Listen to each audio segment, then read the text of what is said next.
Michael, it's been 8 years since Chautauqua managed to win that Chairman Sprint Prize in what was one of the most extraordinary moments at Sha Tin.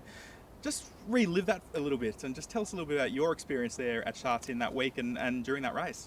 Andrew, that was probably one of the most fascinating wins I think I've seen. I've been lucky enough to be involved with a lot of horses so far, even though I'm only young, but to take him out of our backyard and put him into Hong Kong's, it's something that it does have flashbacks. I know this race, it does mean a lot to us.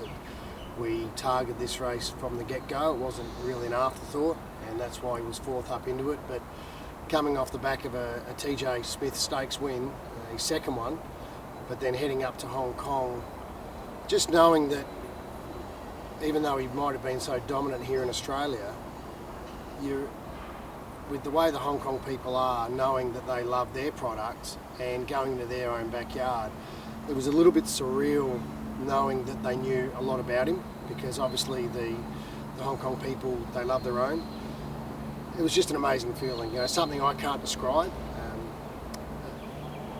When you represent your country as well, it's another thing on top of that. And the thing that sticks in my mind is when I stood on the dais and they played the national anthem and in front of the crowd, it was such a spectacular event, and knowing that the horse was able to do what he did against some quality opposition was phenomenal.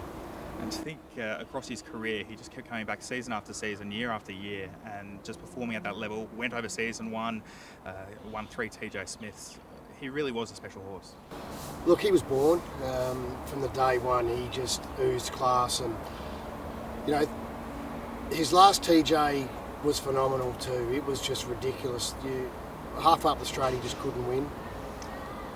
This day and age, front runners, win a lot more races than they lose, and backmarkers lose more than they win. And he was just something special. We haven't really seen another horse like him. The third TJ English was home. He just come from the clouds, but to have a horse like him is so rare, especially a sprinter and a backmarker, let alone a middle distance horse. But he was one of those special horses that he just knew what he wanted. Unfortunately, didn't go out on the right note, but he gave us and our family a lot of thrills and a lot of big races. And the races that he won, from Lightnings to 1,000 metres to Manicatos to 3 TJs to a Hong Kong Sprint Prize, it's just unbelievable, really. And when he did retire, you just saw this. I wouldn't say it's an outpouring of grief, but you saw this show of respect from right around the world. Everyone knew how good he was, and Hong Kong especially felt like they'd been privileged to see him.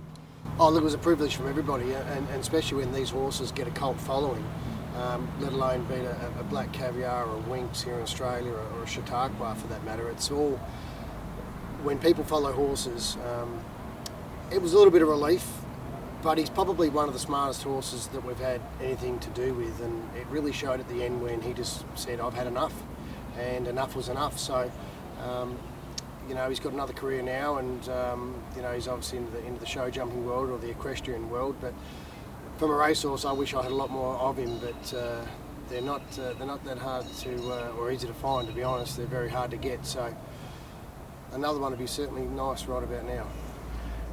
Hong Kong punters are going to be betting on the Championships Day 2 this weekend. I'm sure they'll be seeing your name in the form books and reminiscing about what you were able to do at Chautauqua. Just having a look at these runners this weekend. Firstly, Fly going around in the Percy Sykes. That form has really stood up through Manal from a couple of starts back, and last start I thought she ran on really well, even though she wasn't able to catch that leader. She's probably a bit unlucky not to win, Andrew, last start. She probably should have been a lot closer in the run. She was too far back. Her run was phenomenal. She just really hits the line solid. A lot of people forget this is her first preparation, and this is the first time ever from the breaker straight to the barn. So that just proves in itself how tough she really is. Even her runs before that, up against Manal, the form's there. It's a good race Saturday. We're freshening her up. She's really good.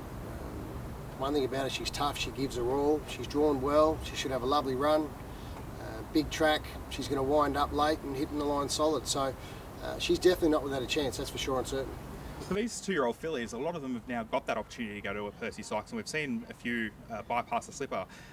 It's really become quite a target race for fillies now.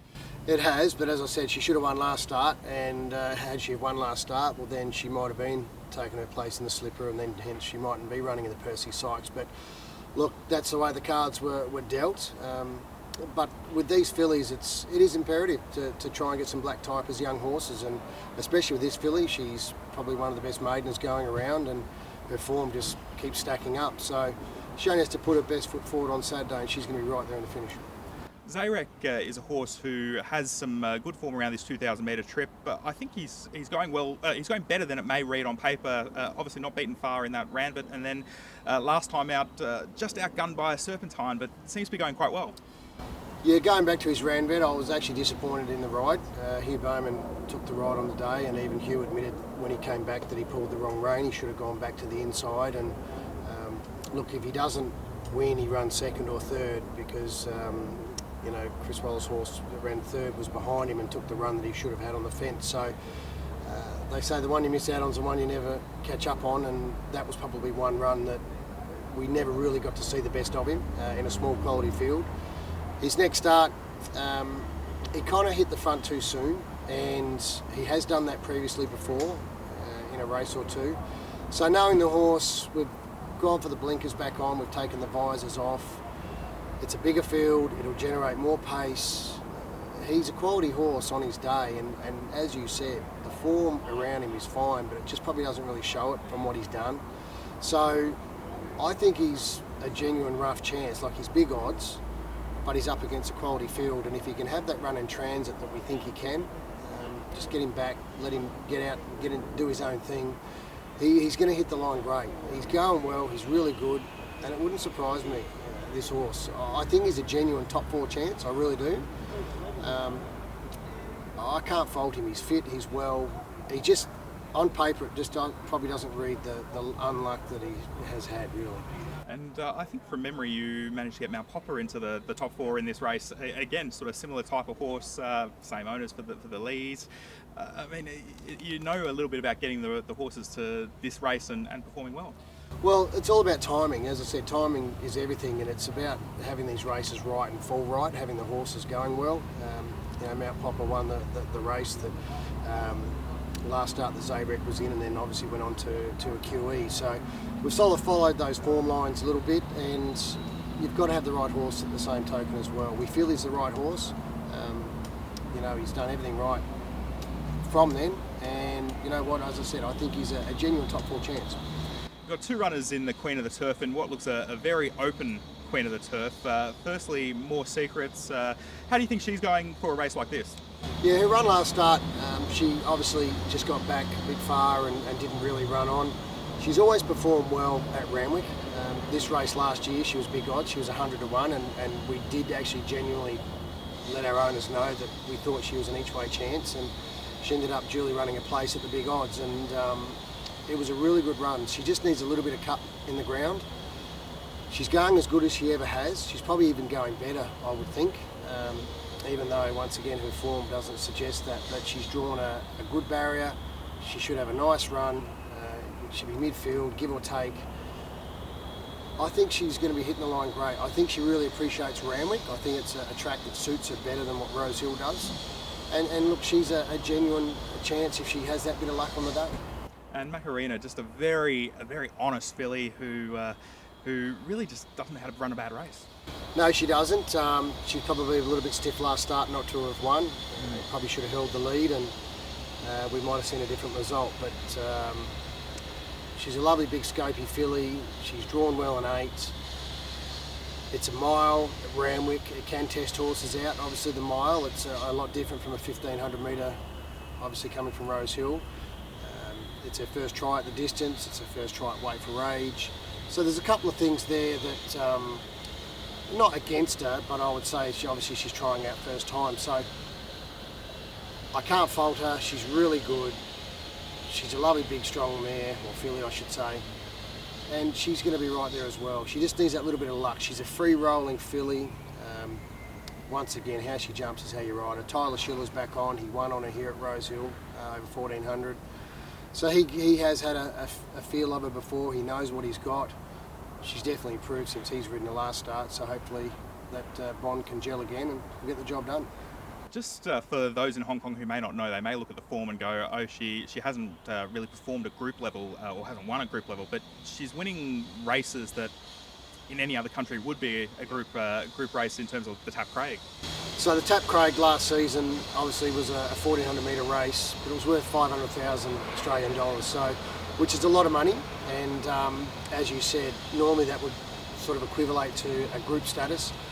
She's run some great placings this time in. First up was really good run. And then obviously her runs, or last start more the point, she was probably a bit stiff not to win.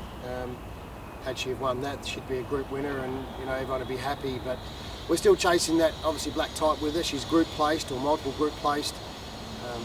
She's only had about, I think this is her 6th or 7th start, so she's second preparation. So she's still only a baby in that sense, but she's got a lot to give. I think she's going to improve with time.